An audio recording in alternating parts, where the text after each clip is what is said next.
I don't know what's wrong with my camera today. It just randomly keeps cutting off. But as I was saying, those 6-inch lengths worked well for me with the ribbons on that Easter thing. So I'm hoping they'll work with this raglan. So I've got those pieces of cloth. That's what I call my raglans. And you can get these in all colors. Walmart has them about anywhere that sells your fabric.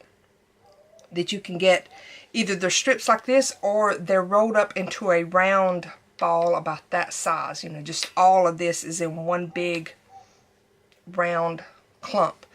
And then like tied together or something. But anyhow, they usually have several different patterns in there that are coordinating with each other. And they're normally used in like quilting and stuff. And you could even buy what they call the fat quarters and cut them up yourself. Or if you have that much different materials, you could buy, you know, the cloth you wanted and cut them up into your strips. However you want to do it. This was just a quick and easy way for me to do this like it was. So I'll use those. I'll use this cord. This was also from Walmart. All of this was from Walmart. And this is actually a gold cord. It's like the jute string, but it's gold. And the reason I'm doing gold is because it will show some up where it's being tied. And I just like that color for it. And I'm going to use just intermediately in there, or whatever you call it, the lace pieces. You know, not every time I tie one, but just I'm going to mix them out, mix through there, some of the lace, and then some of this blue here. I don't know what you call this ribbon. Cross grain, I don't know. I don't know the names of ribbon, but anyhow, it's there. It's not, none of it has wires in it, so. And the way I determined my length for my cord is I just took one of these flexible tape measures that I had. You don't have to use one of those. You could use something different. But I went into my hutch and I kind of made me a loop about 6 inches here that I knew I wanted to use for it to hang on. And then I let it drape down like that to the center of my hutch and got that measurement on my tape measure. But like I said, you could just use your actual string to do it. And that was 35, so I knew to double that would be 70. I may actually add a couple of inches to that if I can, just because I need to be able to take and tie this end into a knot there. Or I could just hot glue it, but I think just to be on the safe side and know that it's going to hold, I'm going to add a couple of inches to allow me to get in there and make a knot and tie that. So I will take these pieces and tie, you know, just go in here and just literally tie it to the cord like that. You know, try to somewhat even it out. This one's not quite. But I'm just going to tie it to the end, take my next piece, tie it to there, and just continue on adding. And what I think I'm going to do with the lace and the ribbon is wait till I've completely done all of my rags things and then go in and decide where to add the ribbon and the lace, just so that I can evenly distribute it a little easier than putting it in now and then, you know, possibly run it out in the end.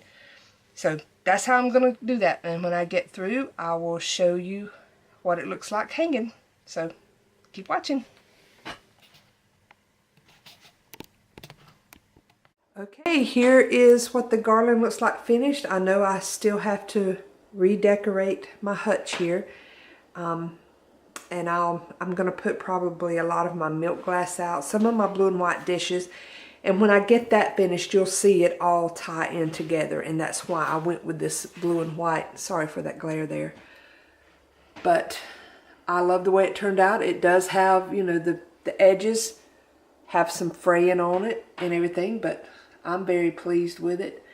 You can do this with any kind of material, you know, the patterns you like, and add as much. I ended up not adding the solid ribbon in with it. I just didn't think it, you know, needed it after I got through, because I added the lace See, like there's a piece of the lace, but it kind of got lost in it. There's a little bit more of it. So you didn't really notice as much, so I didn't think, you know, spending the time to do it, that I really needed to worry about it. And like I said, I did these at 6 inches. You could probably go to 7 inches and still have it full and fluffy like this. I wouldn't go any longer, just for the fact that, you know, this is cloth here. So the longer you get, the more it's gonna, you know, want to droop down.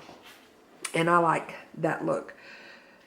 But you can find all that cloth, you know, in sets that's coordinating already, like I mentioned before, or just go and find you some individual material, or if you have scrap material, just throw whatever you want to do.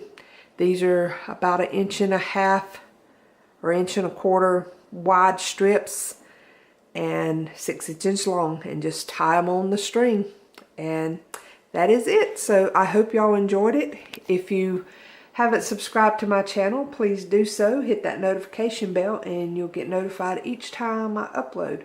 I do have another DIY garland to do, very similar to the Easter one that I did, that's already got a pre-made garland. Well, it's the jute string, and then it has some different seashells, starfish, that kind of thing hanging down from it.